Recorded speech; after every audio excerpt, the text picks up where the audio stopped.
died in less than 40 hours. He's buried here at Arlington National Cemetery beside his father. The political arena was not her natural habitat. Mrs. Kennedy was a star on that stage, but she was then, and remains today, a very private person. Privacy disappeared when wealthy young socialite Jacqueline Bouvier married millionaire Senator John F. Kennedy in 1953. Mrs. Kennedy found herself being interviewed on network television even about their honeymoon. My husband caught a 10-foot sailfish, which he has in his office. A real prize catch. Did you help him haul it in? Well, not really, but I was in the boat. All I did was pour water on him. On your husband? Because it was so hot in that boiling sun, and he had to fight the fish for about 3 hours. So I had to stay there pouring water on him. When her husband was elected president, she became the most stylish first lady of the century. Letitia Baldridge was her social secretary. Now somebody young had come into the White House with a young, beautiful wife and 2 young children. And it just seemed to make a renaissance in this country.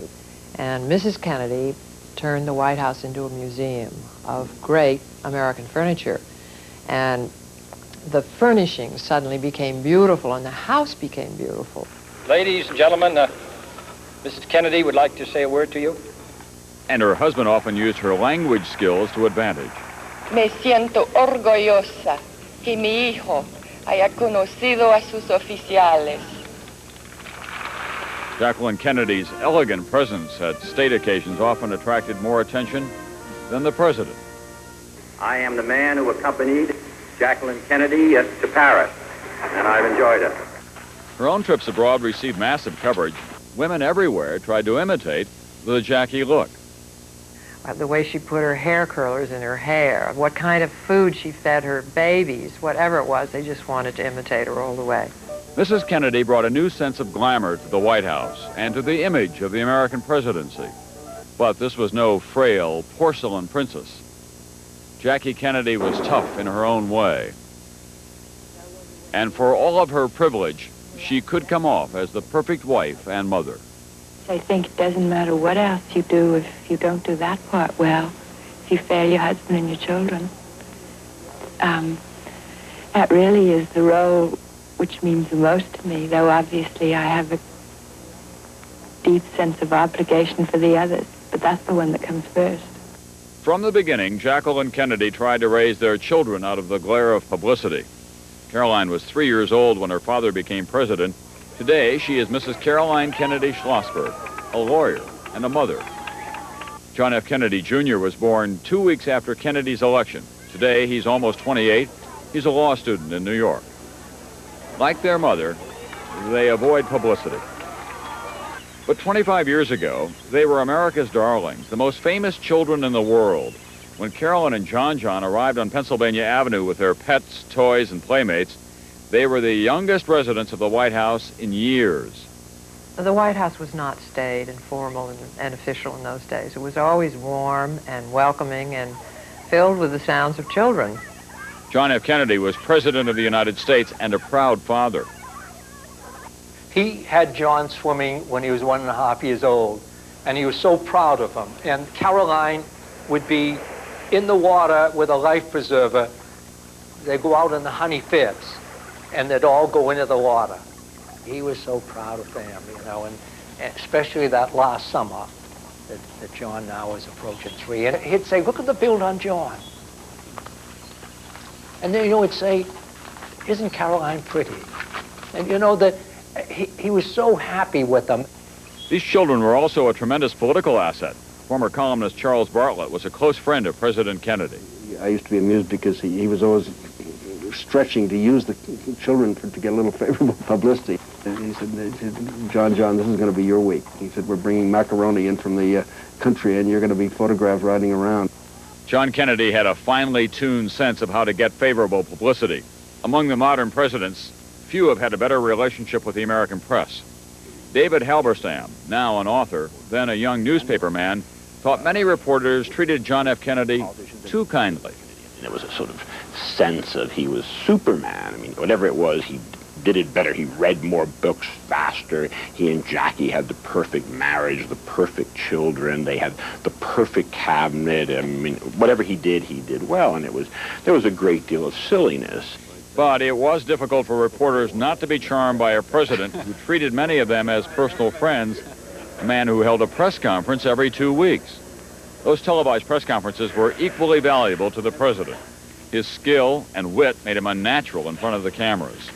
Ladies and gentlemen. Mr. President, it's been a long time since we've had a definitive report on your health from the best possible source. How is your aching back? Well, it depends on the weather, political and otherwise. At a press conference, he'd get a very nasty question.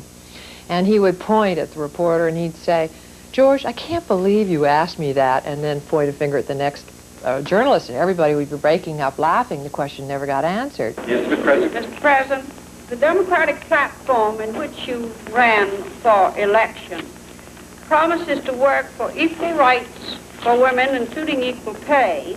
What have you done for the women according to the promises of the platform?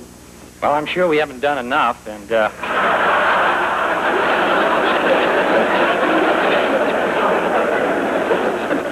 I must say I am a strong believer in equal pay for equal work, and I think that we ought to do better than we're doing, and I'm glad that you reminded me of it, Mr. President.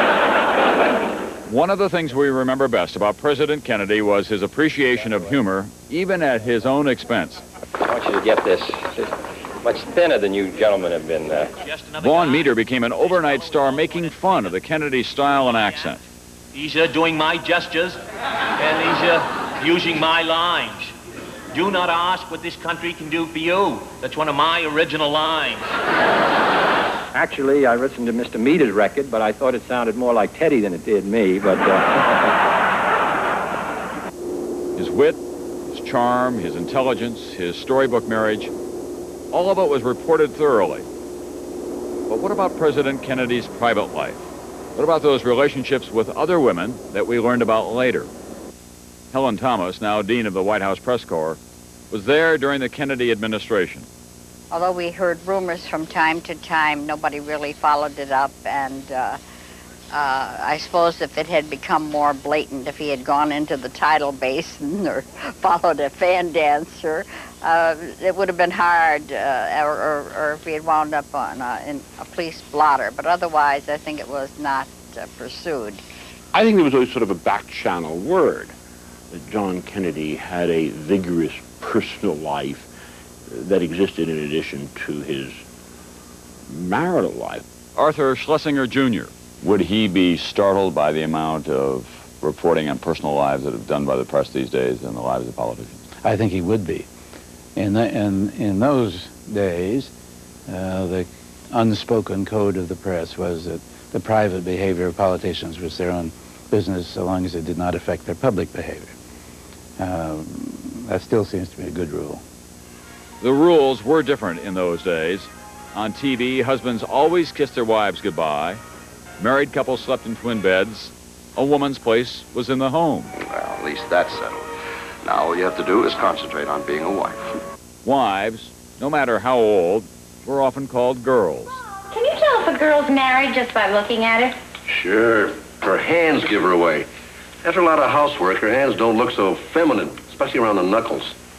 Publicly, at least, marriage was sacred. Affairs were scandalous. And there weren't nearly as many divorces. Elizabeth Taylor and Richard Burton shocked the nation when their on-screen romance in the movie Cleopatra became an off-screen, torrid affair that broke up her marriage to Eddie Fisher. And New York Governor Nelson Rockefeller lost his bid for the Republican presidential nomination in part because he divorced his first wife, then remarried. There was definitely more innocence. There was much more morality.